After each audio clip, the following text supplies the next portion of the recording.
इसको इसका कसूर नहीं है, इसको लाडलेपन की आदत थी।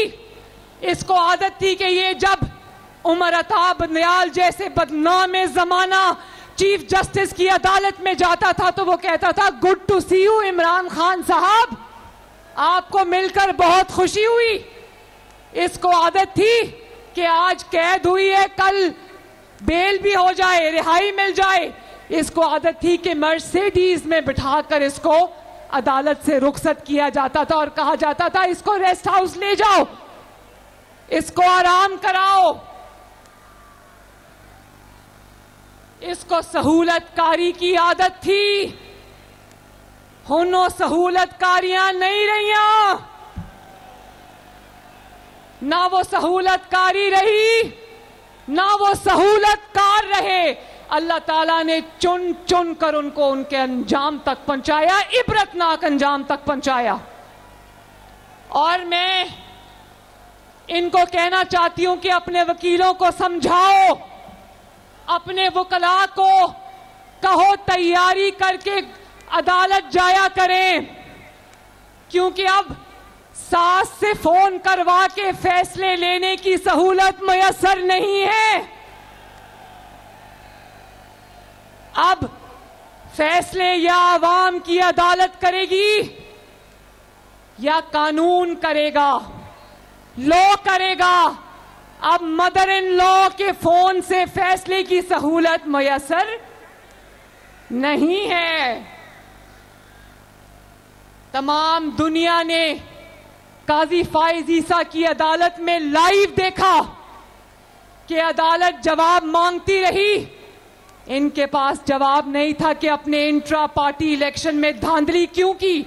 इन्होंने समझ लिया हर जगह धांधली चल जाएगी। हजारों के हिसाब से उम्मीदवार थे, इतना वोटर नहीं था जितना उम्मीदवार था, और सब के सबको बिला मुकाबला मुंतखब करा लिया। ये कौन सी जमहूरियत में होता है उकाड़ा वालों, जरा मुझे बताओ।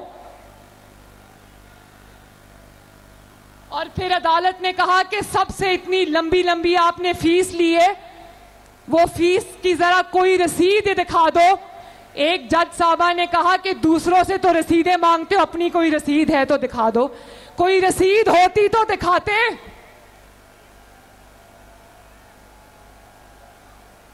और आप जालसाजी करोगे और पूरी दुनिया टीवी पर आपकी जालसाजी को देखेगी, रंगे हाथों पकड़े जाओगे। इस्लामाबाद या किसी और शहर की बजाय केपीके के एक छोटे से गांव में अपने इलेक्शन मुनक्किद कराओगे, जाली इलेक्शन, और सोचोगे कि इलेक्शन कमीशन या अदालत आके आपके गले में हाथ डालेगी।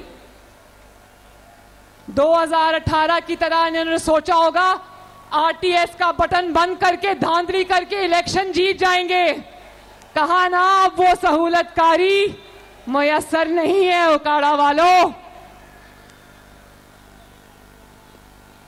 बात यह कि कहता था कि नवाज शरीफ को अंपायर साथ मिलाकर खेलने की आदत है। अभी कल परसों मौका मिला तो टीवी पे ये फितना कह रहा था कि नवाज शरीफ को अंपायर साथ मिलाकर खेलने की आदत है। नवाज शरीफ के अंपायर ये मेरे सामने खड़े हैं।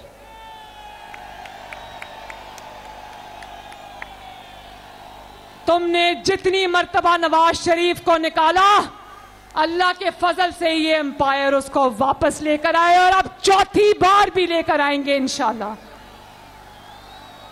तुम जो नवाज शरीफ पर इल्जाम लगाते थे, तुम्हारा इल्जाम कुदरत ने उठाकर तुम्हारे मुंह पर मारा है। तुम्हारे एम्पायर भी पकड़े गए, तुम्हारे सहूलतकार भी पकड़े गए, तुम्हारी जालसाजी भी पकड़ी गई। पूरी दुनिया ने लाइव टीवी पर देखी।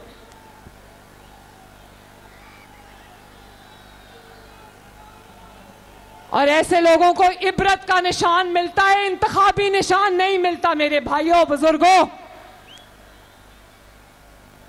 8 फरवरी को इलेक्शन आ रहा है। आप लोगों ने नवाज शरीफ को ना सिर्फ वोट देना है, बल्कि नवाज शरीफ को एक मजबूत हुकूमत देनी है।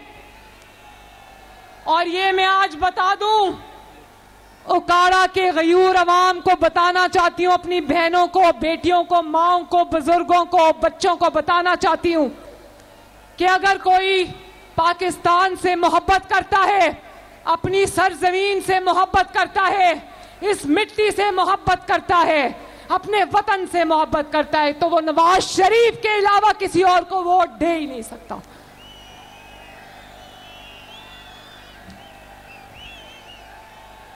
जितने ज्यादा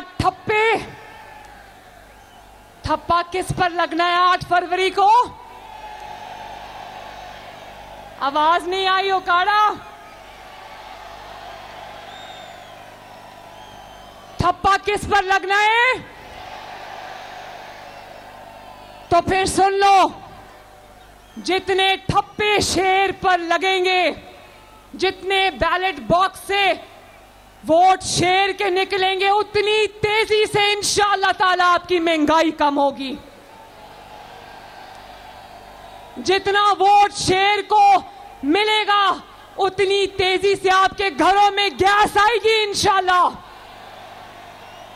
जितनी वोट की पर्चियां डब्बों में से शेर के लिए निकलेंगी, उतनी तेजी से आपकी बिजली के बिल कम होंगे इंशाअल्लाह ताला। जितनी मजबूत हुकूमत नवाज शरीफ को दोगे, आपके घर पे आपको सस्ता इलाज, सस्ती दवाई मिलेगी इंशाअल्लाह ताला। उतनी अच्छी तालीम आपके बच्चों को मिलेगी इंशाअल्लाह ताला। हमारे दिल में इंतकाम का जज्बा नहीं है, ना हमें इंतकाम की फिक्र है उकाड़ा वालों। हमें सिर्फ ये फिक्र है कि अवाम के, गरीब के, मजदूर के, रेड़ी वाले के जो बुझे हुए चूल्हे, उनको इंशाअल्लाह किस तरह चलाना है हमने वापस। और आज जब मैं लाहौर से निकल रही थी, नवाज शरीफ साहब जानते हो क्या मीटिंग कर रहे थे? उकाड़ा वाला ध्यान से सुनो। आज जब मैं घर से निकल रही थी तो नवाज शरीफ साहब क्या मीटिंग कर रहे थे? 10-15 लोगों के साथ वो ये मीटिंग कर रहे थे कि अवाम को मैंने सस्ती बिजली कैसे देनी है, उनके बिजली के बिल मैंने कैसे कम करने हैं, उनकी रोटी की कीमत मैंने कैसे कम करनी है, उनको सस्ती गैस मैंने कैसे फराहम करनी है, उनको सस्ती चीनी मैंने कैसे देनी है, उनको सस्ती सब्जी मैंने कैसे देनी है, उनके अस्पतालों को मैंने कैसे बेहतर बनाना है, उनकी सड़कों को मैंने कैसे बेहतर बनाना है, उनके घरों में मैंने कैसे खुशहाली लेकर आनी है। और ये जो नौजवान हमारे सामने खड़े हैं, इनको हमने कैसे नौकरियां देनी है, कैसे इनको वज़ाइफ देने हैं, कैसे इनकी तालीम के मेयार को बेहतर बनाना है, कैसे एक एक घर में मुस्लिम लीग नून ने सोलर पैनल पहुंचाने हैं, कैसे किसान को सस्ती खाद देनी है,